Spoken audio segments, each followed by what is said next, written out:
Hey there guys, in this video we're going to be doing some easier to copy clears for the 3 EX fights available during this week. So we're going to start with the sword quest for Flaring Aether Rain. This one only has 3 levels. So the missions are no items, no continues, no KOs.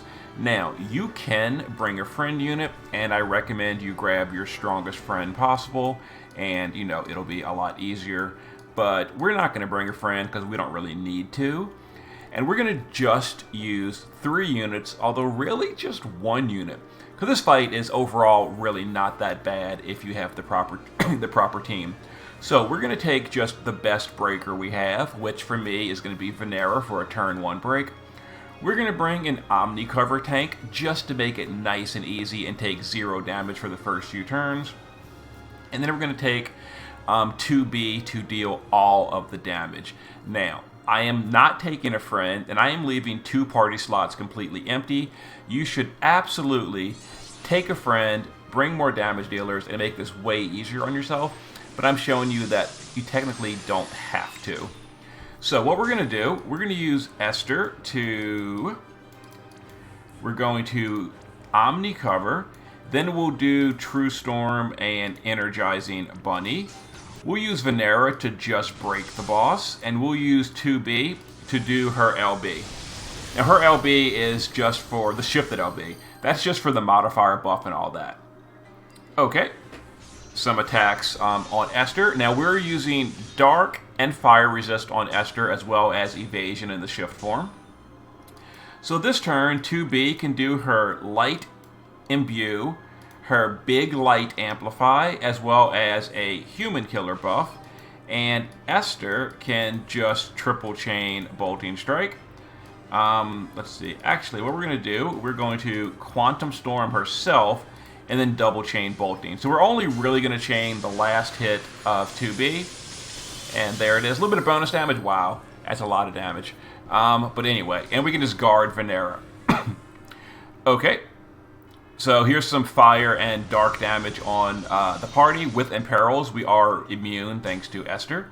Anyway, now it is time to kill the boss. Now, honestly speaking, we don't even need Esther to chain.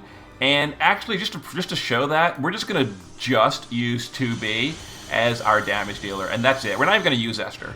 But we could have gone to the base form with Esther and done her LB to chain with 2B. But there's no need. There's no need. But again, I'm just showing you the absolute basicness, the basics of this. If your 2B is not as strong as mine, or you can't find a friend 2B, then definitely, by all means, add more damage dealers. But as we can see here, 2B does literally all the damage by herself.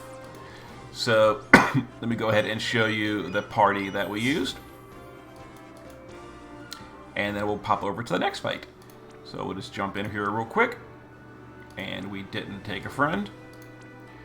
So, Venera, literally naked. She is just a breaker. If you don't have Venera, you can use Wilk. If you don't have Wilk, you can use, who else is a 90 break? Crowned Lock, or you can use Hawkeye. Or you can use an 89 break. Really, just any breaker you want. Now, Esther, in the shift form, is full evasion, with 170 or better fire and 150 or better dark resist. That's all that really matters. And we gave her some LB fill so she can fill her LB a little bit easier, Call of the Wild. And then in the base form, I gave her a light weapon to element chain, and then LB damage versus humans. But as you saw, we didn't even need it. But just in case, we could have shifted on turn 3 and done a support chaining LB. But the real damage dealer is 2B. Shift form is using Dragon's Brush. This is just for the, not even for the LB. This is only because it's an auto attack buff. If you don't have this, you can either buff attack with someone else in the party, or give her like auto bravery. All that really matters is the base form, and mine is geared pretty well. So base form, katana build, LB damage versus humans, a lot of chain speed, etc. Maxed on everything, and she did all the damage. So really all you need, Omni Cover tank with Dark and Fire Resist and Evasion, and then a lot of DPS. Anyway, let's go over to the other fights. See you in a sec. Alright guys, next we're going to be going to the Yshe crown fight. We're going to save Knights of Grand Shout fight for a different video, but for this one, we're going to be using a clear. For those of you that don't have like Tyvis and Leftia, I got some comments saying, you know, I don't have an EX3 Tyvis, what do I use instead? So we're going to use some pretty much worse Season 4 DPS, Van Harma and Roos, although they are still technically good enough to get it done. So let's get in here and do it. So Tyvis is a little bit irritating because of the dispels and the buffs he does, etc. So because on turn 1 he's going to buff himself and we have to dispel that, we're going to just like kind of just pass our turn 1. So Runda will do his LB for mitigation. Yshe can do her LB just to break the boss. If you don't have her EX2, you can just use a full breakdown, whatever.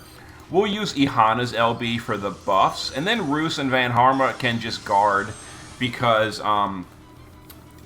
we really just don't want to do much on turn 1. Okay, and this is why, because the boss buffs himself on turn 1, and we got to get rid of that. So what we're going to do, we're going to use Ihana to Holy Torch to get rid of the boss's buffs. Items are allowed, right? They are. Items are fine. Okay, then Runda is going to power to destroy Nethicite. That is going to seal the dispel. So the dispel on the boss will not apply to us. We're going to use Yshe to now do her crowned break. It's only crowned to +2 because, you know, we don't have the final crowns yet. Don't mistakenly crown her all the way until you've claimed all the crowns. Van Harma will use Tyvis' Spirit on turn 2. And then Roos will use his base form LB for the modifier buff and all that.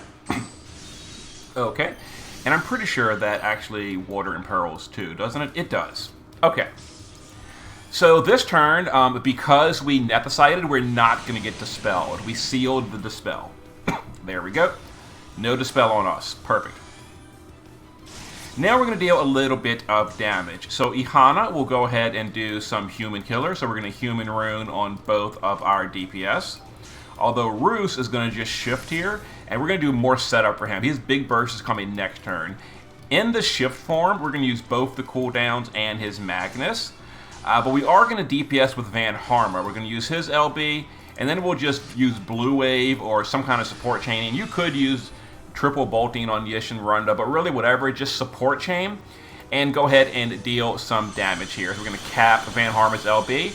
Pretty good for a regular LB, and his SLB is going to be active next turn. So here's some buffs on the boss. Again, it's only physical damage, no big deal. The boss is going to heal a little bit, but that's okay. Now we're going to be killing the boss. Although if you don't kill the boss on turn 4, he's going to use a huge fixed fire attack, which will kill anyone at under 250 fire resist. Or you can guts it. Now our whole party is using guts, so if we didn't kill this turn, we would just guts the fire attack and kill him next turn. But I know we're going to kill him this turn. So now we're going to use the powered up LB of Shifted Roos, the SLB of Van Harma. Just for more damage, we'll use the SLB of Ihana. And then Runda can support chain and support chain on Yshe. And we'll go ahead and cap the boss. And that should be the end of it with the SLB of Van Harma. And then Roos comes in there with his baby hits. But, you know, it was enough. And there we go. We'll see the damage breakdown, then I'll show you the gear. And again, if we didn't kill on turn 4, everyone is wearing guts, so they would survive, and we'd kill it on turn 5 with, like, support chaining or, you know, whatever we had to do. We could use Runda's SLB to fill LB gauge. All that kind of fun stuff. So Van Harma is the big damage, but Roos on turn 4, you know, did do his powered up LB, and it was important. I think the boss has 15 billion or 18. I don't know. But this was enough, whatever it was. And there it is. We got all missions. I'll show you the gear in just a second. All right, let me go ahead and show you the gear, and then I'm going to work on the cog fight in a different video. That one's a little trickier. So this was the base the base form. We ended up not really using it, so kind of somewhat irrelevant. I should have used Titus STMR. I actually completely forgot.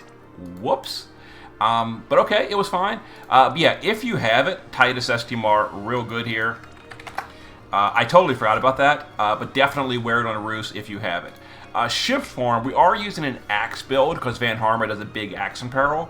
Other than that, LB damage versus humans, and he's actually not wearing Guts, so he would have died on turn 4, but he would have re-raised because of Ihana's LB. He had re-raise up, so he would have been in the base form for the last turn. Maxed human, maxed LB.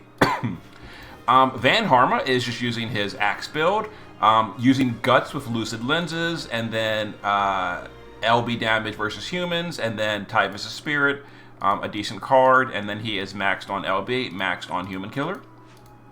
Ihana. Gear, honestly irrelevant. We didn't even support chain, so whatever. Just make sure you have a way to dispel the boss on turn 2. We used an item to do that. Runda, passive provoke evasion, Sword of Kings, so you can seal the dispel on turn 2. I gave him support chaining with Blue Wave, although he does have Bolt and Strike. I don't know why I did that. Whatever. And then Yshe, Obsidian Bracer, Blue Wave. She does an 89 break on turn 2 and support chains other than that. So there it is, and you know, if you don't have these units, hopefully the first clear I did in the earlier video is good enough for you. Now I'm going to work out a little bit of a cheaper run for the Knights of Grandshelt crowns. See you in a bit.